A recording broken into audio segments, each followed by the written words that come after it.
नमस्कार, मैं आचार्य हर्षवर्धन आपका स्वागत करता हूं। आज हम नई जानकारी लेकर आपके सामने प्रस्तुत हुए हैं। आज हमारी चर्चा का विषय रहेगा संकष्टी चतुर्थी। बात करेंगे हम संकष्टी चतुर्थी कब मनाई जाए, बात करेंगे संकष्टी चतुर्थी क्यों मनाई जाए, बात करेंगे संकष्टी चतुर्थी का महत्व क्या है और हम बात करेंगे कि इस पर्व पर क्या उपाय किए जाएं। हमारे पुराणों में संकष्टी चतुर्थी का बहुत उत्तम वर्णन मिलता है। यूं तो संकष्टी चतुर्थी पर बहुत सी पौराणिक कथाएं प्रचलित हैं। हम उनमें से एक कथा आपके सामने प्रस्तुत कर रहे हैं। यह बात उस समय की है जब भगवान विष्णु और माता लक्ष्मी जी का विवाह तय हो गया था। उसके उपरांत विवाह की तैयारियां चलने लगी। धीरे धीरे वह समय भी आया जब भगवान विष्णु को बारात लेकर माता लक्ष्मी जी के घर जाना था। अतः इस विवाह उत्सव के लिए भगवान विष्णु ने सभी देवताओं को निमंत्रण भेजा, लेकिन उन्होंने गणेश जी को निमंत्रण नहीं भेजा। विवाह उत्सव में सभी देवता उपस्थित हुए। बहुत समय इंतजार करने के बाद भी जब गणेश जी उस उत्सव में उपस्थित नहीं हुए तो देवताओं को चिंता हुई। उन्होंने आपस में एक दूसरे से बात करनी शुरू करी। धीरे धीरे यह कौतूहल का विषय बन गया और जब गणेश जी वहां उपस्थित नहीं हुए, क्या वे नाराज हो गए या उन्हें बुलाया ही नहीं गया। तब सभी देवता आपस में एकत्रित हुए और उन्होंने कहा कि क्यों ना हम सभी मिलकर भगवान विष्णु जी के पास चलते हैं और उन्हीं से इस विषय का समाधान ढूंढते हैं। अतः सभी देवता एकत्र हुए और वो भगवान विष्णु के पास पहुंचे। उन्होंने भगवान विष्णु से प्रार्थना करी कि हे प्रभु, गणेश जी महाराज कहीं दिख नहीं रहे, क्या बात है। तब भगवान विष्णु ने उन्हें कहा कि मैंने तो सभी को निमंत्रण भेजा था। मैंने तो गणेश जी के पिता शिव जी महाराज को भी निमंत्रण भेजा था। गणेश जी उसी परिवार का हिस्सा है। एक परिवार में दो दो निमंत्रण देने उचित नहीं लगते। और वैसे भी देखा जाए तो गणेश जी महाराज का एक दिन का भोजन है 1.25 मन मूंग, 1.25 मन घी, 1.25 मन चावल और 1.25 मन लड्डू। अरे भाई, यदि आप किसी के घर जाते हैं तो इतना खाना कोई उचित थोड़ी है। भगवान विष्णु की बात सुनकर सभी देवतागण चुप थे। तभी उनमें से किसी एक ने कहा कि प्रभु, एक काम किया जा सकता है। विस्मित होकर भगवान विष्णु ने क्वेश्चन भरे सवालों में उनसे पूछा कि भाई क्या किया जा सकता है। तब उन्होंने कहा कि प्रभु, एक काम करते हैं कि हम गणेश जी महाराज को निमंत्रण देते हैं, उन्हें बुलाते हैं, उन्हें समझाते हैं कि हम सब तो तीव्रगामी रथ पर सवार होकर जाएंगे और वो मूषक पर सवार होकर जाएंगे, लिहाजा उनकी स्पीड बहुत कम होगी और वो बारात में हमसे बहुत पीछे छूट जाएंगे और ऐसा करना उचित नहीं होगा। तो ऐसे में क्या किया जाए कि गणेश जी महाराज को समझाकर उन्हें द्वार पर बिठा दिया जाए और ये कहा जाए कि वे यहाँ की देखभाल करें। भगवान विष्णु को यह बात पसंद आई और उन्हीं के अनुरूप आगे कार्य किया गया। गणेश जी महाराज को बुलाया गया, उन्हें समझाया गया और उन्हें द्वार पर बैठा दिया गया। अब इतना कहने के बाद सभी देवतागण भगवान विष्णु की बारात लेकर चल दिए। लेकिन यहाँ पर गणेश जी महाराज द्वार पर अकेले बैठे थे। तभी नारायण देवता प्रकट होते हैं और अपनी शैली में नारायण नारायण कहते हुए गणेश जी महाराज से पूछते हैं, अरे प्रभु, विष्णु जी की बारात में सभी देवतागण तो चले गए, फिर आप यहाँ अकेले बैठे क्या कर रहे हैं, और वो भी द्वार पर। ऐसा सुनकर गणेश जी और क्रोधित हो गए। उन्होंने नारायण देवता को कहा कि हे प्रभु, आज मैं बहुत दुखी हूँ, आज मैं बहुत क्रोधित हूँ, आज मेरा घोर अपमान हुआ है जो मुझ पर बर्दाश्त नहीं हो रहा। तब नारायण देवता ने कहा कि प्रभु एक कार्य किया जा सकता है। अब इतनी बात सुनकर गणेश जी ने उनसे पूछा कि क्वेश्चन भरे सवालों में कि भाई क्या किया जा सकता है। तब नारायण देवता ने कहा कि प्रभु आप एक काम करें, शीघ्र अतिशीघ्र अपनी मूषक सेना को बुलाएं और उन्हें कहें कि जिस मार्ग पर देवतागण भगवान विष्णु जी की बारात लेकर जा रहे हैं वे उस मार्ग में आगे जाकर जमीन को नीचे से खोद दें और इतना खोद दें कि उनके रथ उस पर चल ना सके। उसके बाद आगे देखते हैं क्या होता है। भगवान गणेश जी को सब कुछ समझ में आया, वो मुस्कुराए और उन्होंने अपनी मूषक सेना को तुरंत बुलाया और कहा कि मार्ग पर जाकर आने वाला जो मार्ग है उसे बिल्कुल खोद दें और ऐसा कर दें कि वहां पे कोई वाहन चल ना पाए। वैसा ही किया गया। सभी देवता विष्णु जी के साथ बारात लेकर जा रहे थे। उन्हें तो पता ही नहीं था कि आगे क्या हुआ है।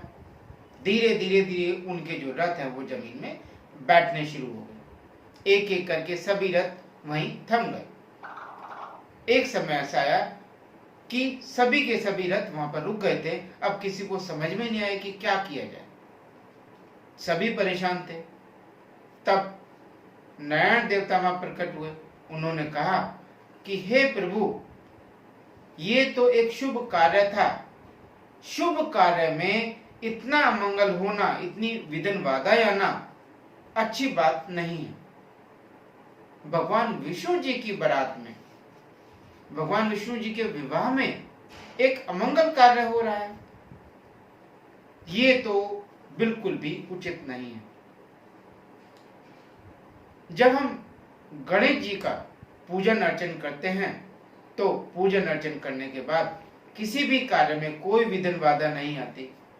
और हम ये जानते हैं जब भी कोई शुभ कार्य किया जाता है तो सबसे पहले भगवान गणेश की पूजा अर्चना की जाती है, उनका मान सम्मान किया जाता है और उनका आशीर्वाद प्राप्त करके हम शुभ कार्य को शुरू करते हैं। और ऐसा करने से हमारे शुभ कार्य में कभी भी कोई विघ्न बाधा नहीं आती। सबको बात समझ में आ रही थी। उन्होंने कहा कि गणेश जी का अपमान हुआ है, गणेश जी नाराज हो गए हैं, इसलिए ये विपदा हम सब पर आई है। अब इतनी बात सुनकर सभी देवतागण कहने लगे कि अब क्या किया जा सकता है। तब नारायण देवता बोले कि अब तो एक ही उपाय है कि जब तक गणेश जी मान नहीं जाते, वो प्रसन्न नहीं हो जाते, तब तक शुभ कार्य हो ही नहीं सकता। अतः हमें गणेश जी को मनाना चाहिए। सभी नारायण देवता की बात से सहमत थे। तो शिव जी महाराज ने अपने नंदी को आदेश दिया कि जाएं और गणेश जी को लेकर आए। नंदी जी ने वैसे ही किया। नंदी जी गए और गणेश जी को लेकर आए।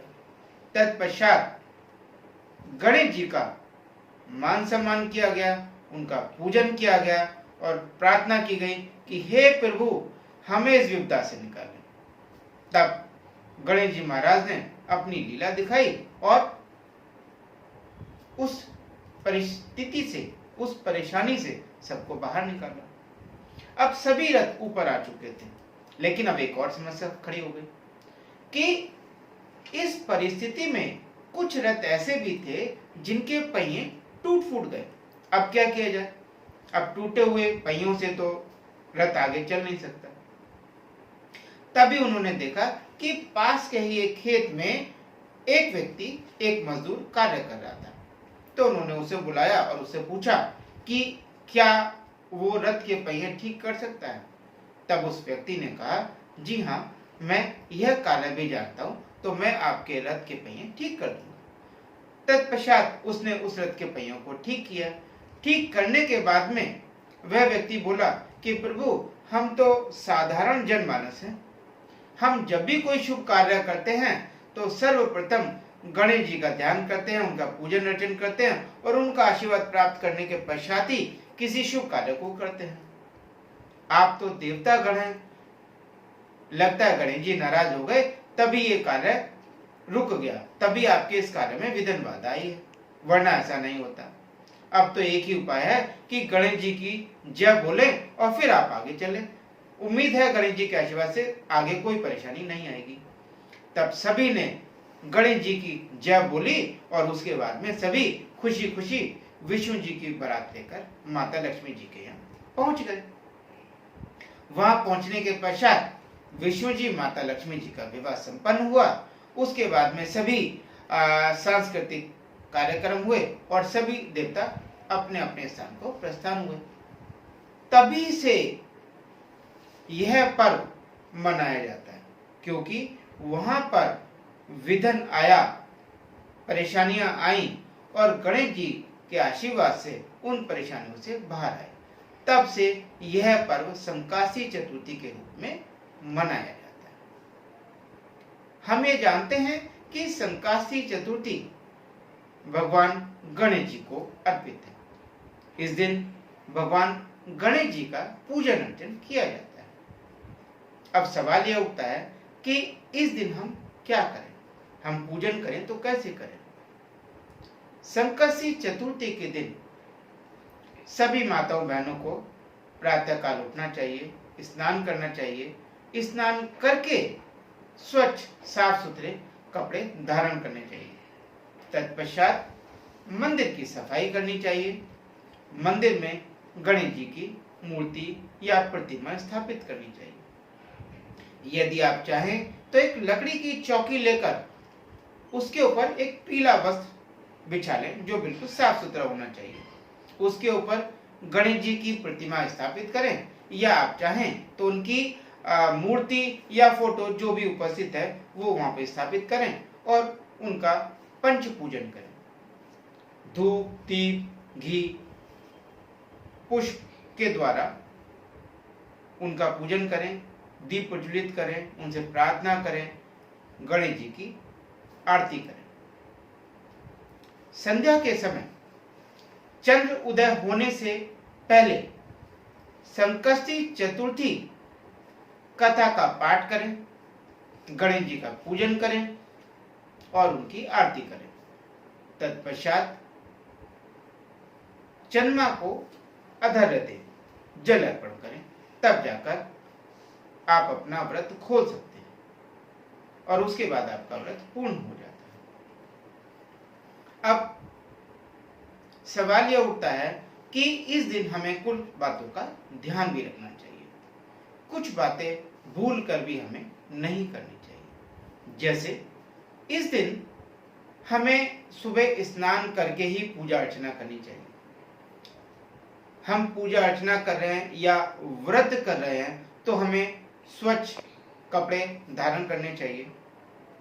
गणेश जी की टूटी फूटी प्रतिमा या मूर्ति को नहीं लेना चाहिए। बिल्कुल ऐसी मूर्ति लेनी चाहिए जो खंडित ना हो। यदि हमारे पास उनकी प्रतिमा है और वो गंदी हो गई है तो उसे कभी भी गंदे कपड़े से साफ ना करें, उसे स्वच्छ कपड़े से साफ करें। जो चौकी पर कपड़ा बिछाएं वो बिल्कुल साफ सुथरा होना चाहिए। आज के दिन बिल्कुल सात्विक रहना चाहिए, मन में कोई द्वेष नहीं रखना चाहिए। हमें सात्विक भोजन करना चाहिए, मांस मदिरा से दूर रहना चाहिए। इस बार नवंबर माह में संकष्टी चतुर्थी 12 नवंबर 2022 को होगी। संकष्टी चतुर्थी का प्रारंभ 11 नवंबर 2022 दिन शुक्रवार को शाम 8:17 पर होगा। संकष्टी चतुर्थी का समापन 12 नवंबर 2022 दिन शनिवार को शाम 10:25 पर होगा। इस दिन चंद्र उदय 8:21 पर होगा। चूंकि संकष्टी चतुर्थी इस बार शनिवार के दिन पड़ रही है, अब सवाल उठता है कि इस दिन हम क्या उपाय कर सकते हैं। इस दिन हमें भगवान गणेश जी का बीज मंत्र का जाप करना चाहिए। मंत्र क्या है? ओम श्री गणेशाय नमः, ओम श्री गणेशाय नमः। आप उनका एक दूसरा मंत्र है उसका भी जाप कर सकते हैं, जैसे ओम गम गणपते नमः। ओम गम गणपते नमः। यहाँ मैं आपको एक बहुत ही प्रभावशाली मंत्र बता रहा हूँ। यदि आप इस प्रभावशाली मंत्र का जाप करते हैं तो निश्चित रूप से वो मंत्र जाप करने के बाद आपके सभी कष्टों का निवारण हो जाएगा। मंत्र क्या है? वक्रतुंड महाकाय सूर्य प्रभु समप्रभा निर्विघ्नं कुरु मे देव शुभ कार्येषु सर्वदा। आप इस मंत्र का जाप करें, भगवान से प्रार्थना करें कि हे प्रभु, हमारी सभी कष्टों को आप हर लें, हमारी मनोकामना इच्छाओं को आप पूर्ति करें। यदि आप ऐसा करते हैं तो निश्चित रूप से भगवान गणेश प्रसन्न होंगे और अपनी कृपा दृष्टि आप पर विराजेंगे। अभी के लिए इतना ही। धन्यवाद।